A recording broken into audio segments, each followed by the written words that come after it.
Hey everybody, welcome back to my channel. If you're new here, be sure to subscribe down below.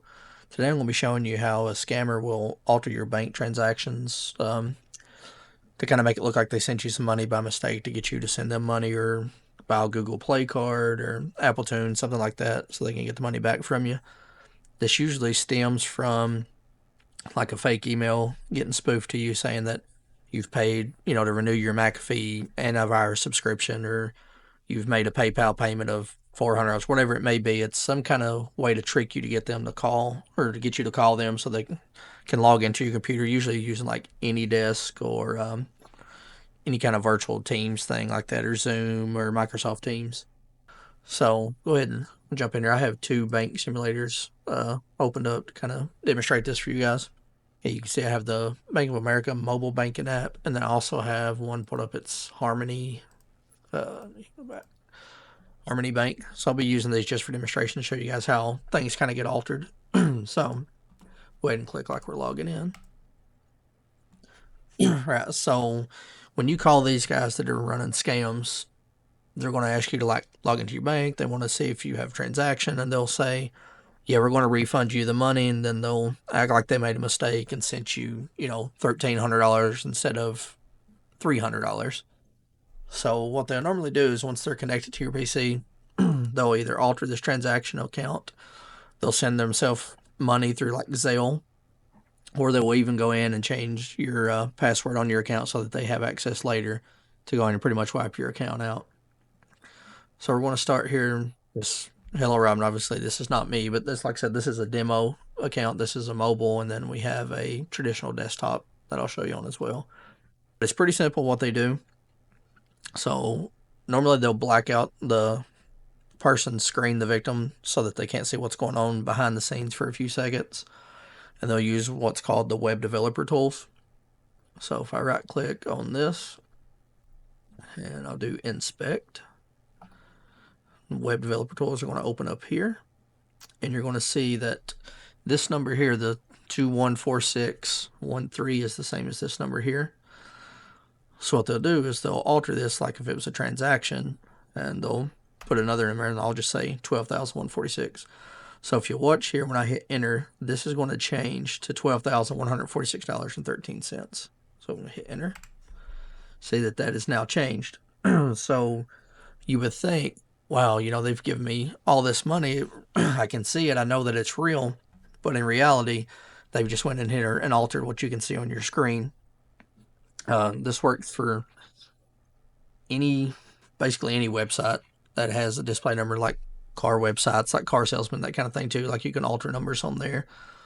But it's really simple. But here's the trick. If you go into your account, if you get this far and they've kind of duped you in and they've made like a transaction so that you can see it, and you're like, oh yeah, they really did give me too much money. I do need to go get Google gift card or whatever to send them the money back. If you will hit your refresh button on your browser, which is right up here on the top left hand corner, if you'll watch this 12,146 when I hit refresh.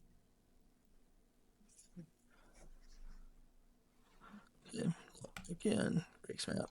Okay, you'll see that it's back to 214613. So it's merely them just changing the number through developer tools. Let me close this out. We'll go to the Harmony Bank one. Same instance here. This is all spoof accounts. You'll see like it has John Doe, but it has their checking account, savings account, their CDs, loans, IRAs, spending, and let's do 6 months. Click this, and this will list like transactions that have been made. So they'll take a transaction that you've had in here, and they'll alter it, and they'll say, oh, I've sent you, like I said, $300 was what you were supposed to get refunded. They send you $1,300.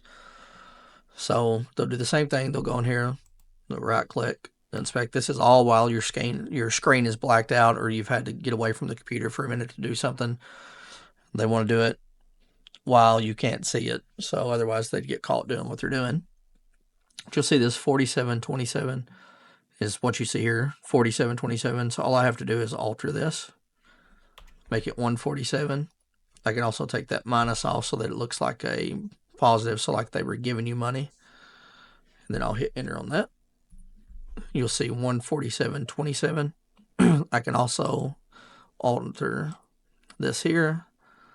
You'll see that it says Uber Eats. We can make that say refund for McAfee. And they can make it say whatever they want to. Again, with this, once you hit this refresh button up here, it'll go back to what it's supposed to be normally. Let me get rid of this so you can see. We'll go back to our transactions, travel. You'll see it was back to $20. So just kind of putting this out there, kind of like a public service announcement, I guess, for people that do any kind of online banking or anything like that. First of all, don't let people have access to your account. Like, don't log in with them remoted into your computer. They can do little tricks like this and convince you into going to getting iTunes gift card or Google gift card, Google Play card, and send them all this money, and you're just out that money. You're going to end up possibly with a negative account or negative however much you take out to send to these guys. So just kind of be vigilant. If you get one of these spam emails and you're concerned that it might be real, call your bank directly and see if that transaction really did occur. Have them check it, but call them for a number that you know that you find for your bank, not one that's sent to you in an email or a spoof text or anything like that.